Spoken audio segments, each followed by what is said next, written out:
نبی کریم صلی اللہ علیہ وآلہ وسلم کے دور میں جب مسلمان مکہ سے مدینہ ہجرت کر کے پہنچے تو یہاں پر یہودی قوم پہلے سے آباد تھی۔ یہاں ایک یہودی عورت نے ایک پراسرار بچے کو جنم دیا جس کا نام سعد بن ابن سعد رکھا گیا۔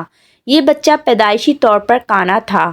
یہ بچہ مسلمانوں کے بچوں کے ساتھ کھیلا کرتا۔ اپنی کچھ عادتوں اور شکل و صورت کی وجہ سے یہ لڑکا پورے مدینے اور اس کے پاس علاقوں کے اندر مشہور ہونے لگا، اور وہ عادتیں یہ تھیں، یہ لڑکا اپنے اوپر وحی آنے کا دعویٰ کرنے لگا۔ وہ عجیب و غریب اور پراسرار قسم کی چیزوں کو نہ صرف دیکھنے کا دعویٰ کرتا بلکہ لوگوں کو بھی اس کے بارے میں بتایا کرتا۔ اس کی ماں پریشان ہو کر رسول اللہ صلی اللہ علیہ وآلہ وسلم کے پاس گئی اور اپنے بیٹے کا سارا حال ان کے سامنے بیان کر کے رسول اللہ صلی اللہ علیہ وآلہ وسلم سے گزارش کی کہ ایک بار آ کر اس کا معائنہ کر لیں۔ ایک دن محمد صلی اللہ علیہ وآلہ وسلم اپنے صحابہ کے ساتھ اس کے پاس گئے۔ حضرت عمر بھی اس میں شامل تھے اور اس کے گھر پہنچے۔ یہ لڑکا انصار مسلمانوں کے بچوں کے ساتھ کھیل رہا تھا۔ یہ ابھی تک جوان نہیں ہوا تھا پر جوانی کے قریب کی عمر کو تھا۔ نبی کریم صلی اللہ علیہ وآلہ وسلم اس کے قریب پہنچے اور اپنے ہاتھ سے اس کی کمر پر ضرب لگا کر فرمایا کہ کیا تو گواہی دیتا ہے کہ میں اللہ کا رسول ہوں؟ ابن سعد نے یہ سنا تو کہا، میں گواہی دیتا ہوں کہ آپ صلی اللہ علیہ وآلہ وسلم اللہ کے رسول ہیں۔ اور اس کے بعد اس نے رسول اللہ صلی اللہ علیہ وآلہ وسلم سے یہ سوال کیا کہ کیا آپ گواہی دیتے ہیں کہ میں اللہ کا رسول ہوں؟ یہ سن کر آپ صلی اللہ علیہ وآلہ وسلم نے اس کی بات کو نظر انداز کیا اور فرمایا، میں اللہ اور اس کے رسولوں پر ایمان لاتا ہوں۔ پھر آپ صلی اللہ علیہ وآلہ وسلم نے ایسا سوال کیا کہ تو کیا دیکھتا ہے؟ ابن سعد نے جواب دیا کہ میں سمندر پر عرش دیکھتا ہوں۔ رسول اللہ صلی اللہ علیہ وآلہ وسلم نے فرمایا، وہ ابلیس یعنی شیطان کا عرش ہے۔ ابن سعد نے کہا، میرے پاس سچی اور جھوٹی دونوں خبریں آتی ہیں۔ نبی کریم صلی اللہ علیہ وآلہ وسلم نے فرمایا کہ پھر تو تیرا معاملہ الٹ پلٹ ہو گیا۔ اس کے بعد آپ نے فرمایا کہ میں نے تیرے لیے ایک چھپانے والی چیز کو چھپایا ہے، یعنی آپ صلی اللہ علیہ وآلہ وسلم نے دل کے اندر ایک بات سوچی تھی کہ دیکھ سکیں کہ یہ شخص بتا پاتا ہے یا نہیں، اور جو بات آپ صلی اللہ علیہ وآلہ وسلم نے ابن سعد کے لیے چھپائی تھی وہ سورہ دخان کی 10ویں آیت تھی، جس کا ترجمہ یہ ہے کہ اس دن کا انتظار کیجئے کہ آسمان دھواں ظاہر کرے گا۔ ابن سعد نے رسول اللہ صلی اللہ علیہ وآلہ وسلم کی بات سن کر کہا کہ وہ پوشیدہ بات جو کہ آپ کے دل کے اندر ہے وہ دخ ہے، یعنی دھواں۔ نبی کریم صلی اللہ علیہ وآلہ وسلم نے یہ سن کر فرمایا کہ دور ہٹ، تو اپنی اوقات سے آگے ہرگز نہیں بڑھ سکے گا۔ حضرت عمر رضی اللہ تعالیٰ عنہ نے یہ صورتحال دیکھ کر نبی پاک صلی اللہ علیہ وآلہ وسلم سے عرض کی کہ اے اللہ کے رسول، اگر آپ مجھے اجازت دیں تو میں اس کی گردن اڑا دوں۔ رسول اللہ صلی اللہ علیہ وآلہ وسلم نے فرمایا، نہیں عمر، اگر یہ ابن سعد وہی دجال ہے جس کی آمد کا ذکر آخری زمانے میں یعنی قیامت سے پہلے کے زمانے کے اندر کیا گیا ہے تو پھر تم اسے قتل نہیں کر سکو گے، کیونکہ اس کو قتل کرنا تو صرف اور صرف حضرت عیسیٰ علیہ السلام کی تقدیر میں لکھا جا چکا ہے، اور اگر یہ وہ دجال نہیں ہے تو پھر اس کو قتل کرنے میں تمہارے لیے کوئی بھلائی نہیں۔ دراصل یہ لڑکا بہت ہی بڑا شیطانی جادوگر تھا۔ اس کے شیطانی جنات اسے تمام آسمانی خبریں سچ اور جھوٹ بنا کر بتایا کرتے، کیونکہ جنات انسان کی سوچ کو پکڑ سکتے تھے، مگر تب تک جب تک انسان کو خود پتہ نہ ہو کہ اس نے کیا سوچا ہے۔ وہ غیب کی باتیں نہیں جانتے، اور اسی لیے اللہ کے رسول صلی اللہ علیہ وآلہ وسلم نے فرمایا تھا کہ تو اس سے آگے نہیں بڑھ سکے گا۔ اس کے علاوہ وہ شیطان کا تخت بھی پانی پر دیکھ سکتا تھا، جیسا کہ اللہ کے رسول صلی اللہ علیہ وآلہ وسلم نے فرمایا تھا کہ شیطان اپنا تخت سمندر پر لگاتا ہے اور ہر روز اس کے چیلے اس کے پاس خبریں لے کر آتے ہیں۔ انہوں نے کیسے انسانوں کو گمراہ کیا، مگر شیطان سب سے زیادہ خوش اس وقت ہوتا ہے جب کوئی شیطانی جن آ کر یہ کہے کہ میں نے میاں بیوی کے درمیان لڑائی کروائی۔ ابن سعد نبی کریم صلی اللہ علیہ وآلہ وسلم کا دور کا ایک بہت بڑا فتنہ تھا، جس میں مسلمانوں کو مبتلا کر کے ان کا امتحان لیا گیا، اور اس کے حالات کیونکہ اس وقت کے لوگوں سے بالکل الگ تھے، اور اسی بنا پر صحابہ کرام کے درمیان ان کی حیثیت کے بارے میں بہت زیادہ اختلاف موجود تھا۔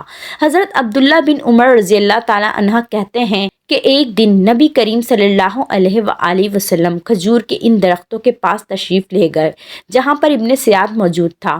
اس وقت آپ کے ساتھ آپ کے انصاری صحابی حضرت ابی بن کعب رضی اللہ تعالی عنہ بھی موجود تھے۔ دراصل آپ صلی اللہ علیہ وآلہ وسلم چھپ کر اس کی باتیں سننا چاہتے تھے۔ وہ کیا کہتا ہے؟ ابن سیاد ایک چادر کے اندر لپٹا کچھ پڑھ رہا تھا، اس کے ہونٹ ہل رہے تھے۔ اسی دوران اچانک سے ابن سیاد کی ماں نے آپ صلی اللہ علیہ وآلہ وسلم کو دیکھ کر کہا، ابن سیاد یہ محمد ہیں، یعنی محمد ہمارے پاس تشریف لائے ہیں۔ یہ سن کر ابن سیاد ہڑبڑا کر اٹھ کر کھڑا ہو گیا۔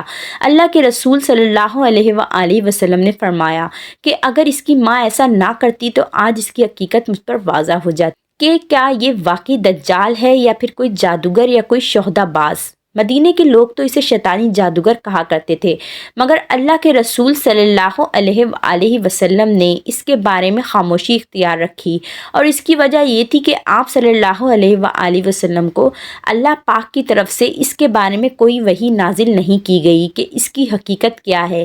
اس لیے کچھ صحابہ کرام کو اسے دجال ہی کہا کرتے تھے۔ مثلاً حضرت جابر بن عبداللہ اور حضرت عمر تو نبی پاک صلی اللہ علیہ وآلہ وسلم کے سامنے سے ہی اسے دجال کہتے تھے، مگر آپ صلی اللہ علیہ وآلہ وسلم نہ اس بات کا اقرار کرتے اور نہ ہی انکار۔ ابن سیاد خود کہا کرتا تھا کہ وہ دجال نہیں ہے۔ اس کی ماں اور اس نے خود بعد میں اسلام قبول کر لیا تھا، مگر لوگ اس کی عجیب و غریب باتوں کی وجہ سے اسے ہمیشہ شک کی نگاہ سے دیکھتے رہتے تھے۔ یہاں تک کہ ابو سعید خدری رضی اللہ تعالی عنہ بیان کرتے ہیں کہ ایک بار ہم قافلے کی صورت میں مدینہ سے مکہ حج و عمرے کی غرض سے نکلے۔ اس قافلے کے اندر ابن سیاد بھی تھا، تو قافلے کے لوگ یہاں پر بکھر گئے۔ میں اور ابن سیاد ایک جگہ پر اکیلے موجود تھے۔ مجھے اسے دیکھ کر خوف محسوس ہوا ان باتوں کی وجہ سے جو کہ وہ لوگوں سے کیا کرتا تھا۔ ابن سیاد نے ایک بکری کا دودھ نکال کر میرے سامنے پیش کیا اور کہا، اے ابو سعید اسے پیو۔ ابو سعید کہتے ہیں میں نے کہا گرمی بہت سخت ہے اور یہ دودھ بہت گرم ہے، لیکن اصل میں اس کے ہاتھوں سے یہ دودھ نہیں پینا چاہتا تھا۔ ابن سیاد یہ سمجھ گیا اور کہنے لگا کہ اے ابو سعید، خدا کی قسم جس طرح کی باتیں لوگ میرے بارے میں کیا کرتے ہیں، میرا دل کرتا ہے ایک رسی درخت پر لٹکا کر اس سے پھانسی لے لوں۔ یہاں موجود کون ہے جس نے رسول اللہ صلی اللہ علیہ وآلہ وسلم کی دجال کے متعلق احادیث نہ سنی ہوں، اور مجھے یہ بتاؤ کہ یہ انصار کے سبھی لوگ جانتے ہیں کہ رسول اللہ صلی اللہ علیہ وآلہ وسلم نے فرمایا تھا کہ دجال کافر ہوگا، جبکہ میں تو مسلمان ہوں۔ نبی کریم صلی اللہ علیہ وآلہ وسلم نے فرمایا تھا کہ وہ بانجھ ہوگا، اس کی کوئی اولاد نہیں ہوگی، پر میں تو اپنے بچے اور بیوی کو مدینے چھوڑ کر آ رہا ہوں۔ کیا رسول اللہ صلی اللہ علیہ وآلہ وسلم نے یہ نہیں فرمایا تھا کہ دجال مکہ اور مدینہ کے اندر داخل نہیں ہو سکے گا، اور میں تو حج کر کے آ رہا ہوں۔ ابو سعید کہتے ہیں قریب تھا کہ میں اس کی باتوں میں آ جاتا، پر اس کے بعد اس نے جو باتیں کیں اس کی وجہ سے میرا شک اس پر مزید بڑھ گیا، کیونکہ اس کے بعد وہ کہنے لگا کہ اللہ کی قسم میں دجال کو جانتا ہوں، اس کی پیدائش کو بھی، اور یہ بھی کہ وہ اس وقت کہاں ہے۔ ابو سعید نے کہا تیری تباہی ہو۔ تاریخ دانوں کے مطابق ابن سیاد یزید ابن معاویہ کے دور تک مدینے کے اندر زندہ رہا، مگر واقعہ ہرا کے بعد اچانک سے ایسا غائب ہوا کہ اس کا کوئی سراغ نہیں ملا، بلکہ بعض تاریخ دانوں کے مطابق وہ مسلمان تھا، اس نے حج کیا، جہاد بھی کیا، اور مدینے میں اس کی موت ہوئی جہاں پر اس کا جنازہ بھی پڑھایا گیا۔ وہ اپنے ماضی میں جادوگر ضرور تھا، شیطانوں سے رابطے میں تھا، مگر اسلام لانے کے بعد اس نے یہ سب چھوڑ دیا۔ اس ٹائم کے اندر اس کا کوئی ایسا واقعہ رپورٹ نہیں ہوا، مگر آج تک یہ شخصیت پوری اسلامی تاریخ کے اندر ایک پراسرار کردار کی حیثیت رکھتی ہے، کیونکہ اللہ کے رسول نے اور خود اللہ کی ذات نے انسانوں سے اس کی حقیقت چھپانے کے اندر ہی کوئی مصلحت رکھی ہے۔